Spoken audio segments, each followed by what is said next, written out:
Hello and welcome. I'm Jono Hayes and you're watching W News Extra, broadcasting live from the Arabiya studios.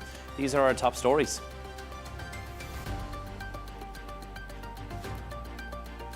Susie Wiles pushes back on a Vanity Fair profile defending her comments on Trump and JD Vance. Families mourn the victims of Sydney's Bondi Beach attacks as police charge the surviving gunman. And Warner Brothers stakeholders have rejected Paramount's $108 billion takeover bid.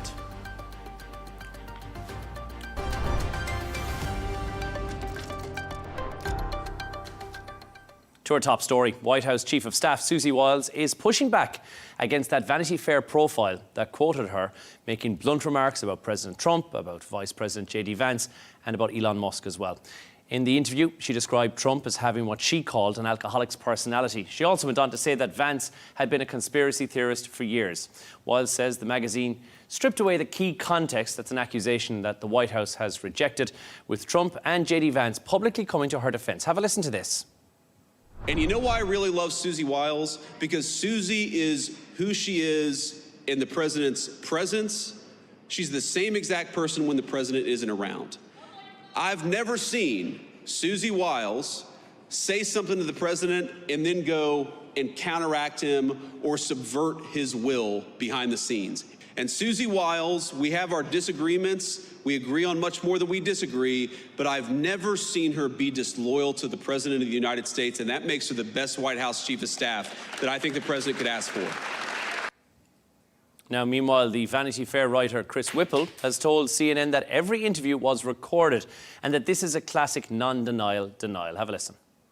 When you hear words like out of context and omissions and framing, what that tells you right away is that you have hit the target. They have nothing, they literally have not challenged a single assertion or fact in the piece. And so, to me, this reminds me of Ben Bradley during the Watergate days, who talked about non-denial denials. This is a classic non-denial denial. They're not contesting any of the substance of the piece because they know it's true. Now, to discuss this and all of today's stories, I'm joined in the studio by Dr. Elie Hindy, the chairperson of the Department of Security and Strategic Studies at the American University in the Emirates. And broadcaster and journalist Isabel Webster is joining us from Surrey. Thanks to both of you for joining us. Isabel, we'll turn to you first on this. What's happened here? Has Vanity Fair really got the quotes all wrong? No, this is an absolutely extraordinary scoop and some excellent journalism, I suggest. It's a standard practice for Vanity Fair to record all of the interviews, and this was conducted over 11 interviews. In the way it is written by the reporter, she was very relaxed during those interviews, some of those in the early days of the administration, other times after they'd been to church together, or perhaps even when she was doing her laundry. And the fact, as the reporter Chris Whipple was saying in that CNN Newsnight there have been no factual denials or assertion denials. You know, it is extraordinary, really, that the president and indeed key members of the Trump administration are still falling in behind her and loyal to her, because what she said, and just to remind the viewers, was pretty damaging. I mean, she described President Trump, who, by the way, is one of the most easily offended individuals in the modern world. She described him as being a high-functioning alcoholic personality. Now, he is teetotal, but what she meant by that, and she has some experience in this because her own father, who was an incredible footballer and then went on to be a sports pundit, was an alcoholic. And she said she has a bit of a history of coping with big personalities. Now, she said that this was all taken out of context and that this was, trying to paint a narrative of chaos. But I would argue, what context would make it sound okay to describe somebody as an alcoholic? You know, to my mind, someone when they're drunk, and this is her words as well, is that they think they're invincible. There's nothing they can't do beyond their actual ability. That's an insult, isn't it? Other things she said, JD Vance, who is assumed to be the heir apparent to President Donald Trump. She said he was a conspiracy theorist. That hasn't been denied. In fact, I think J.D. Vance has come out and said, well, I am a conspiracy theorist, but I only believe in the ones that are true, which is, again, isn't exactly that encouraging. And she described Elon Musk, the chief of staff, she described Elon Musk as having a habit of taking microdosing, a horse tranquilizer. So these are really damaging comments that she made, and they would normally end somebody's political career. I think it speaks to a couple of things. The fact that she is in herself extraordinarily powerful and credited with much of the success of Trump's election, and she has commanded his respect, not least because of who her father was. Susie Wiles has a bond with Trump. He likes, and to quote her, she says he likes people who have good genes. Make of that what you will. So it's interesting. So that I think is interesting that nobody has turned on her over all of that. But I also think it might well be indicative of trouble within the Republican Party. And perhaps actually the more negative side to all of this is that she is quietly realigning herself, because there was no criticism with Marco Rubio, for example. She described him as being principled and a man of integrity. Might she align herself with him in the future? Because there is much talk at the moment of annihilation in the midterms for the Republican Party. And of course, those embarrassing comments just yesterday, which everybody is trying to distance themselves from within the Republican Party. Just so much embarrassment around Viner and his tragic murder. So a difficult time for the Republicans, but extraordinary, really, that she's holding her head up high and commanding their loyalty still. And it's a strange one, Dr. Elie, on the basis that it's the same week that we've had the BBC case launched, 5 billion twice, so 10 billion of a lawsuit against the BBC for editing his interview in an incorrect way. You're so kind in calling it editing. Editing was a loose description of what it was. But he's normally taken quite, as Isabel rightly said, grievance and upset with someone saying something disparaging towards him. But he's standing by her for this. So it's a rather unusual one, right? Well, still the official rhetoric is that they took things out of context. And if he is angry, he will be angry against the media outlet that published this, the Vanity Fair, rather than against her. On that side, he continues with his process of, animosity with the media and so on. There might have been some things that were, edited, as you said, and put out of context just to make sense. For example, comments on different people in different contexts, and put them together to shape a frame or an image of that person due to, editorial purposes or just to make a point. So there is that. They are not denying, because obviously they know that it has been recorded and they have invited in the media and so on. So I think this is a whole other issue, that he will protect her and attack the media itself. On her side, she is the Iron Lady of the White House. She promised people a different, better second term of Trump.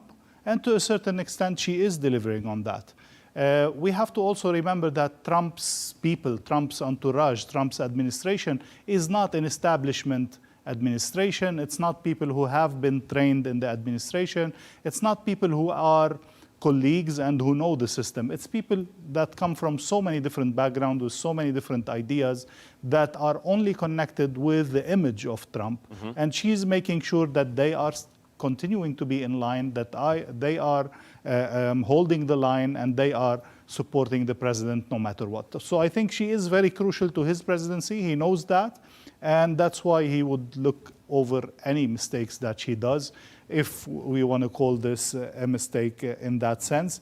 And definitely, I know, we have to say that Trump gets away with things in the media that no other president have gotten away with, simply because he's too blunt and he says, okay, I said that, or I did that, or this is the fact, I don't care, I'm moving on. And the American public opinion is getting acquainted to that little by little, and they're getting used to it. I mean, she is doing a good job in that sense. Definitely. She's keeping it all together. She's the glue that's holding it all together. Isabel, I guess every single administration that's been in there, there's been factions, there's been breakaways, there's been issues, there's been turbulence behind the scenes. This is just one that we've found out about more than anything else. Would that be fair to say? Well, yes, except normally you would have anonymous briefings with disgruntled, perhaps fired or dismissed members of an administration. But this is coming from the heart of the administration, and it's all been sanctioned. You know, they were fully posing as a team together for these interviews, and then they're complaining about it afterwards. So it's very odd. I think it's interesting that much of the commentary describes Susie Wiles as being the second most powerful person in Washington. You know, she has the ear of Trump. She's very much made her role as the facilitator. Whatever his idea is, she doesn't question it. She just makes it happen. But I argue actually that she may be the only person who can actually offend Trump, and therefore perhaps she herself could be, unknown to all of us, one of the most powerful people on the planet, perhaps the most powerful. She has the ear of the president. She makes his wishes happen. He's not going to let her go anytime soon. So I think what we've learned from all of this is the power that she wields, and perhaps a weak spot that Trump might have for her. Because to keep somebody close to you like that, who has made those sorts of comments, in any other administration, whether it's in the UK, whether it's in the UAE, whether it is in the United States, is a risky business. And, it's not very Trump-like to keep anyone critical close to him. Let me just be the conspiracy theorist for once and say maybe, because she has never given, very rarely given statements to the media, maybe this is a kind of tribute to show what kind of legacy she has, what kind of, great work she's doing in the White House, especially that all the team, all the administration actually posed for the pictures and gave the glory of her and so on. Maybe that's a way for them to say, okay, thank you, goodbye. Within few months, we'll see a change in the White House and the new chief of staff coming. Could be. We'll hold that Everything clip. Is possible. If it does happen, yes, we'll hold please. that clip just in case. Thanks to both of you for your thoughts on that, Elie and Isabel. Right, let's move on to our next story. In Australia, families have begun holding funerals for the 15 people who were gunned down at the attack on a Hanukkah gathering on Sydney's Bondi Beach. Hundreds gathered to pay their respects, and police have brought murder and terror charges against the surviving gunman. Patrick Falk has this report. In Sydney, mourners marched to the beat during a funeral procession for Rabbi Elie Schlanger, just a few blocks away from Bondi Beach, where he was gunned down days ago. A husband and father of 5, Schlanger had organised Sunday's Chanukah by the Sea event where the attack unfolded. The crowd that had come to pay their respects spilled outside of the synagogue. His daughter is in my daughter's class in school. We had to explain to her yesterday that her friend's dad is no longer with us, no longer coming home. This is not a normal situation. I don't think people understand that we have terrorism on our doorstep. There were emotional scenes also at the funeral of the youngest victim in the attacks, Matilda. Her parents recalled the moments leading up to the massacre that took their daughter's life. Telling me that it's hard to breathe, and I was holding her, and I was like, calm down, please. I was trying to pull her out, but the shooting would just not stop. We were looking where the cops were. There were no cops. As Australia continues to grieve, police brought charges against one of the men responsible. 24-year-old Naveed Akram faces 15 counts of murder, 40 counts of attempted murder, as well as other charges of terrorism. Police say his car, found at the crime scene, contained improvised explosive devices. He's expected to remain in hospital until he's well enough to be transferred to prison. Reports saying the suspects were inspired by ISIS have prompted questions about whether authorities in Australia did enough to prevent hate-fueled crimes. We want to stamp out and eradicate anti-Semitism from our society. We want to also stamp out the evil ideology of what would appear to be, from the investigators, an ISIS-inspired attack. That has no place, that sort of hatred. Meanwhile, investigations are ongoing to try and determine how deep any links with ISIS may have been. Generally, an ISIS-inspired attack means that the individual or individuals who perpetrated it were consumers of ISIS propaganda, identified with the organization, with its mission, with its goals, often with its tactics, and decided to carry out the attack basically to further the organization's goal. Generally, it means that they didn't have a direct connection to the group. They were not operationally directed. A 2024 US National Counterterrorism Center report said the threat posed by ISIS was at a low point following years of suppression. But the Bondi Beach massacre may show its followers remain active and pose a threat wherever communities fail to eradicate them. Patrick Falk, Al Arabiya English. Dr. Elie, first to you on this. This arrest comes as mourners are gathering for the funerals of victims. It is of no consolation whatsoever for the families of these victims that an arrest has been made, but at least one of the gunmen has been brought to justice, or will be brought to justice once he's well enough to be released from prison. Nothing brings back your child. Nothing brings back the parent or the person that you have lost. This is an awful thing, no matter how you put it, no matter what is the context before, during, and after. It's just a pain that is unbelievable. And the idea that it comes from Australian against Australian is just so confusing to the Australian society, is just so overwhelming to the Australian society that is suffering over the past couple of years from extremely divided opinions and radicalization on all sides. We've seen a recent call for a big demonstration to bash the Middle Easterns as a reaction to this. We've seen neo-Nazi groups being organized. The Australian society definitely is taking a strong turn, and I think now, after things calm down a little bit and the lost ones have been put to rest, there's some serious questioning that needs to be done. There's some serious thinking that needs to be done on where is Australia heading from here on.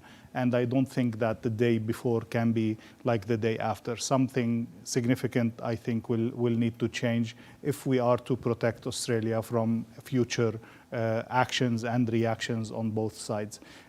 We know that the biggest previous event of shooting led to a major change in the gun ownership policy. Mm-hmm. I think this one also will do the same towards more restrictions. It will be challenged in Parliament, but I guess after such an atrocity, things will be maybe heading in more and more restrictions on gun ownership and so on. But also, I think, just on a short note, the government will hold the consequences of this. It will be a real challenge to it, although they are trying to say, we didn't do anything wrong, but definitely many people, many parties are holding it accountable, and it might be a big shock to the current Labour government that have also recognized Palestine, that have also taken different decisions related to that whole division in the society. It might be paying the price for that soon. We'll come back to some of those regulations that you mentioned as well following the 1986 mass shooting. But Isabel, we heard there one 10-year-old victim's mum speaking out about this atrocity. It's really heartbreaking to see this on our screens.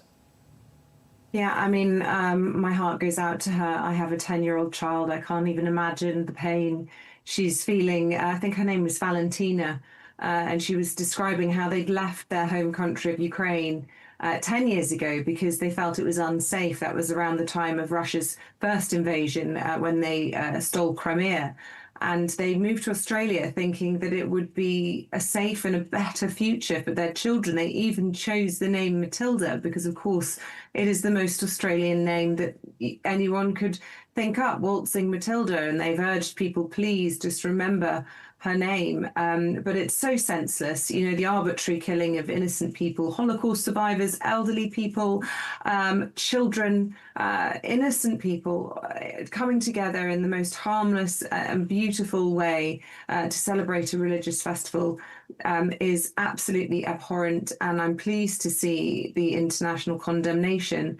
But I do think there are serious questions about how this happened. I think the security services can be forgiven when these sorts of atrocities happen, and there was absolutely no record of those individuals. There's always the lone wolf argument. How on earth are we supposed to monitor everyone every minute? These things are virtually impossible to protect yourself against. But we know that these two were on the radar, that they had a history that had flagged up concerns, and for them to then be able to get their hands on not just ordinary weapons, but semi-automatic, long-barreled weapons that were able to cause mass murder in a short space of time. They also travelled to an ISIS hotspot. Why on earth is anybody able to travel to an ISIS hotspot when they're on a watch list?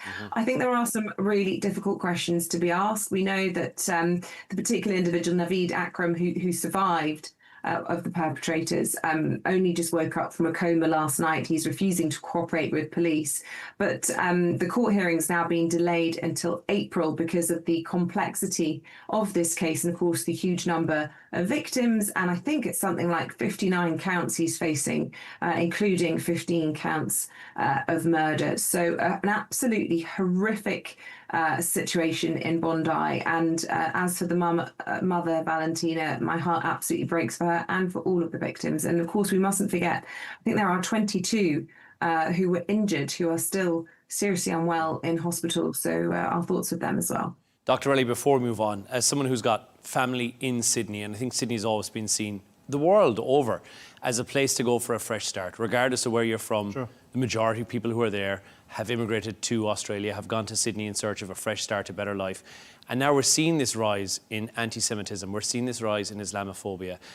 And you lived there for the longest time. Do you see that as a concern? Do you see it as no longer the welcoming safe haven it once was? It's definitely a concern, and this is a continuously rising concern. People are not, let me say, leaving their past behind and engaging in what's common in the national identity, in the national Australian pride, and the national way of life. And bringing this into Australia is the biggest threat that this can be. On a positive note, though, we have seen that the person who stopped the shooter is also a migrant or a Australian from Syrian origin. So there's definitely all kinds of people in all different communities. The main concern is, do we know what unites us? Do we know what are the values that make us Australian in a sense? And are we willing to adopt these values? And is the government willing to... Is the government willing to punish whoever does not abide by these common values and common identity, if I may say?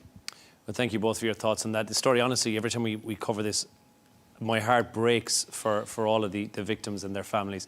Let's move on to our next story. Warner Brothers Discovery's board has rejected Paramount Skydance's $108.4 billion takeover bid. Now, it says it failed to provide adequate financing assurances. The board has called Paramount's offer inferior to Netflix's $72 billion merger agreement. So they've said there's significant risk. There's uncertain backing from the Ellison family as well. Let's turn to you, first of all, Isabel. Why would Warner Brothers reject such a huge offer? It's far above what Netflix had offered and put on the table in the first place, but there's probably a good reason for this. Yes, there's lots of mind-boggling numbers floating around, which are enough to sort of bamboozle anyone. The offer, let's not forget, from Paramount Skydance was $108 billion, which is more than the GDP of some small countries like Morocco and Ecuador. But this is a huge legacy studio wanting to acquire and take over another legacy studio. But of course, that would mean probably, I'm no expert in this, but I believe a huge amount of debt. It would be amalgamating two businesses in a structurally highly complex way, which possibly could not only be fraught with lots of bureaucracy, but also debt, taking on lots of debt. So Netflix, we know, is going great guns. Just as recently as earlier this year, I think the boss there was saying we're not interested in acquiring any studios. We're happy on our own, but obviously that's changed.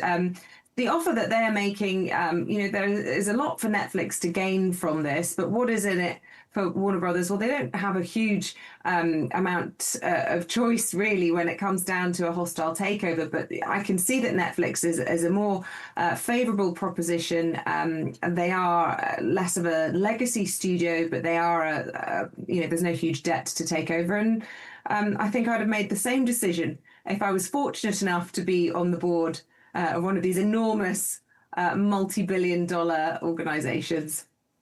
Well, look, I think it's going to come down to the shareholders as well. They'll vote in spring, summer of next year, but the difference, $30 a share would have been what the Skydance Paramount offer would have got them, $27 for Netflix. So unless you're a large amount of shares into this company, you're not going to notice too much of a difference. But Dr. Elie, probably one of the reasons that this fell down is Jared Kushner and his, I'm going to call it pulling out, I don't know if it was forceful or otherwise, from the deal and the fact that he had a backing in there in the first place. Indeed, I think we're seeing in the US in general, with the divide that has been, the main stream in the US politics for the past few years, I think there has been concerns on both sides of who controls the media and who controls, in general, production of movies. And we have to recognize how much these big studios and big companies do influence the public opinion and do shape the public opinion in a certain way. And I do believe that the presence of Jared Kushner, but also the Allison family, supposed or claimed interference in that deal, was also a scare for Warner Bros. Not to take the deal in that sense and to see things as a potential takeover to control a huge share of the market and consequently shape the public opinion from there on. So this definitely needs to be accounted, not only the technicalities, which I'm sure are very important that you mentioned, but I think I tend to see this as the most important factor that made them refuse the deal. Jared Kushner withdrawing and saying, no, I have nothing to do with that, and this is them on their own, was, I think, an attempt to save the deal and to push it to go through. But then this will make any potential new offers that they will give even more difficult without his support and his financial presence in that sense. So they've said yes to the Netflix deal. Is it possible that Skydance Paramount could come back with a higher offer, even though, keeping in mind, 15 billion in debt currently versus Netflix and their over 400 billion of potential profits? Again, these numbers are huge, and they are calculated in a way that, not always debt is something that is to be scared of. If that is properly invested into growth, into new studios, into production, and so on, this might be easily recovered in that sense. And a takeover of a competitor could also be reassuring that the debt will easily be covered. But definitely it is one of the factors that have been considered, I'm sure, by Warner Bros. In their decision. Isabel, if this merger goes ahead, and we'll, as I said, know that in early 2026, then we'll see this huge conglomeration. Netflix becomes this massive beast, bigger than it currently is. Does that then spark a bit of a concern that you've got this one big player who's got so much of a stake and every single award show ends up just being Netflix? Of course it does. I mean, competition is a wonderful thing for multiple reasons, and not least because opportunities are broader. It always worries artists and, independent production teams, actors, when you have these sort of huge corporate powers that make all the decisions. You never want to have a sort of monolith, really. Everybody would like to see the sort of hybrid situation, or ideally a bit of cross-pollination. But I do think it is worrying when you have these hugely powerful, hugely valuable sort of unilateral companies, if you like. So, yeah, I think it's a shame, but I can see why it's happening. Well, thanks to both of you for your thoughts on that. We're going to move on to our next story. A photo that's been posted by Finland's Miss Universe delegate has sparked international backlash in its reopened debate over racism and also cultural awareness. The image shows her pulling the corners of her eyes, a gesture that is widely regarded in most of East Asia as a racist stereotype. Alongside it was a caption that referenced eating with the Chinese. The post went viral, prompting outrage across Japan, South Korea, China, and ultimately it actually cost Miss Finland the title. Dr. Elie, we'll turn to you first on this.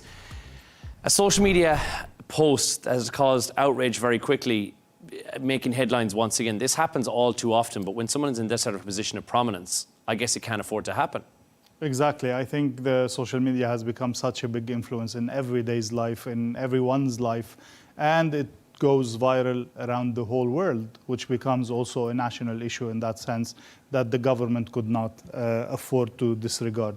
It was a racist comment. I tried to give her the benefit of the doubt and actually look at the picture, see the context. It cannot be saved. It can't be misconstrued as anything No, else. it was actually a very racist comment, and she did pay the price for it. But we've also seen diplomats, politicians, different kind of people paying the price for their mistakes that happened to have been caught on social media and went viral after that. Definitely, as a person representing your country in any capacity, you have to be 10 times more careful. You have to be 10 times more aware that you are being watched all the time, and to be careful of every message that you send, whether it was intended or unintended. Look, we've seen, as I said, you've seen many political figures, and even Prince Harry has fallen foul of this in the past as well with his choice Halloween outfits. So that has happened to many people, and they've bounced back from it. But I think she's too fresh into the fore to be able to bounce back, because she has been stripped of her Miss Finland title, Isabel. Is that enough, do you think, or does more need to be done? Yeah, look, I'm not a fan of witch hunts. We all have lapses of judgment. We all do stupid things. Perhaps this will give her the benefit of the doubt, and this was a misguided, poor taste gesture. Let's put it that way. I mean, she's thrown her best friend under the bus. She claims she was massaging her forehead because she was suffering from a migraine, and her friend took the picture and posted the caption saying, "Eating with a Chinese." Now, she clearly has brought at least her organisation into disrepute, the beauty pageant industry. Whether or not you think that is a reputable industry is a whole nother debate. Personally, I think they're an outdated concept, and I think it can be dangerous when you have people who are celebrated for the way they look rather than perhaps what they represent and stand for or think. Is not necessarily a great message to send to our young people. But, you know, I don't want to see her cast out of society and, you know, in the doldrums for this. She's made a mistake. I'd like a bit of a mea culpa, a bit more sort of recognition of the offence she's caused, because this is not just racist. This is deeply racist, to the extent where even Finnair, the airline of her country, has faced negative consequences because Japanese people have taken such offence at it. They have been commenting on Finnair on X to boycott the country, to boycott the airline. It took the Prime Minister to come out and say that, you know, this has been detrimental to the country. And then you get the hard right MPs in Finland coming out and mirroring the gesture and pulling their eyes into a racist slant as well, in solidarity with her, saying that, you know, having her title as Miss Finland was disproportionately harsh. Well, I don't think it was. I think it was totally inappropriate for elected representatives to mirror a racist slur. But as I said, you know, she's a human being. It's not exactly, you know, she hasn't committed a crime, but she has caused offence, and I wish she would apologise for it. Yeah, look, and even the PM has said this was stupid. This was a misjudgment. It was damaging to the country as well. Should public figures, Dr. Elie, be judged more on intent, or is impact the standard that really matters here? How can you judge intent? That's the question. How can you say what was the intention behind this? If she had apologized, if she had said, okay, this was inappropriate, guys, okay, it was a mistake, I wouldn't be so harsh on her. But on the other hand, as you were saying, we all do mistakes, and I wouldn't go all the way to ban all beauty pageants. Come on. It's a beautiful thing that they are trying to, of course, encourage to have not only the beauty of the ladies shown, but also their causes they stand for and their intellect and so on. They're trying to take that into context. I'm not defending them. I'm saying not few mistakes should, you know, derail a whole thing. Mistakes happen and things could move on if the person acknowledges and takes responsibility. Isabel, they've had a bad year, beauty pageants in general. First, we had I don't mind a dog show. I don't mind a horse show. I'm going to one tomorrow, but, you know, I'm not really a big fan of seeing women parading around and rated on, you know, how good they look in swimwear and, you know, platitudes and attempts to sound like they care about kindness and inclusion when actually they're performing racist slurs in private. Well, it is the time of the show that we move on to where Isabel and Dr. Elie have chosen some of the quirkier stories that I've found from online for today. Isabel, let's come back to you first of all. What have you got for us? Well, there's so much bad news in the world, and I really do think that the world is coming to an end when we have a problem with chocolate. Now, Jono, I'm absolutely shocked to discover that actually you really don't care if we run out of chocolate, because you are so unfortunate that you're allergic. Yeah. So you won't understand the depths of my despair at this story. Exactly. But, it's the end of the world. It's the end of the world. And there really is a global crisis with cocoa. There's been a number of poor harvests and drought-related problems, which has seen the price of producing chocolate skyrocket. Now, there is a brand here in the United Kingdom, which is 4 generations in one family. It's called Whittaker's. And he's known as William Whittaker, the 4th generation chap, is known as the real deal Willy Wonka. And he says that producing the same item of chocolate costs him 3 million more than it did 2 years ago. And he was saying that the average consumer, when they're buying a piece of chocolate, is paying 17% more, which is a huge, staggering rate of inflation. Now, it means 2 things. You can either produce less and charge more, so a bit of shrinkflation, or, which I think is the most shocking alternative, is skimpflation, where you actually cut the amount of chocolate altogether. Now, this has been the approach of 2 brands that I grew up with. Certainly, I don't know about you. Well, I know you did, Jono, now. Penguin and Club. I mean, Club chocolate was just an absolute iconic part of my childhood, but apparently they've reduced the cocoa content so much they can't even legally advertise themselves as chocolate anymore. So I just think, whatever next, really and truly, if this wasn't a call to arms to sort out climate change, I don't know what is. I mean, it feels like this comes around every couple of years. There's a cycle where they say we're having a cocoa crisis, so it's an issue once again. And we want to raise the prices. It seems like a really good reason to bring your Quality Street box down every single Christmas. And I don't know if that's necessarily the concern. But have you tried dates? Dates are a very good alternative to chocolate. It's sweet. It's very nice. Maybe give that a try this holiday season, a nice box of dates instead. It's the creaminess. I mean, I do love a date, don't get me wrong. It does get rid of that sugar urge, but it's the creaminess of chocolate and the richness. But do you care how much cocoa is there? As long as they advertise it properly, if it tastes good, who cares? I actually I like quite dark chocolate as well. And it's actually better for you. The higher the cocoa content, definitely, the less rubbish is in it. So the less fun it tastes as well. So there's also that. Dr. Elie, we'll turn to your story. Lionel Messi's been on a visit to India. He's been on, and I thought it was start of a world tour that a lot of people are going to get excited about. The GOAT tour is what he's currently been on. The GOAT tour, yeah. But it's been fraught with a bit of issues. Unfortunately, in India, nothing has went as it's supposed to be. It has been a series of unfortunate events, one after the other. Things that simply did not go well for that trip. Just to name few things of the things that didn't go well. First of all, he was all the time overcrowded and overshadowed by celebrities and VIPs wanted to take pictures with him, to the extent that the people who were in the stadiums to watch Messi or to watch him play did not even have the chance of that, which led to a whole chaos and confusion in the stadiums. The police, unable to stop them, stopped the whole event. This made them destroy the whole stadium. So it turned into a whole chaos in that sense. Another event is what we just saw. It's the main, national player, Revant, unable to even give a proper pass to Messi while he was, with him in the field.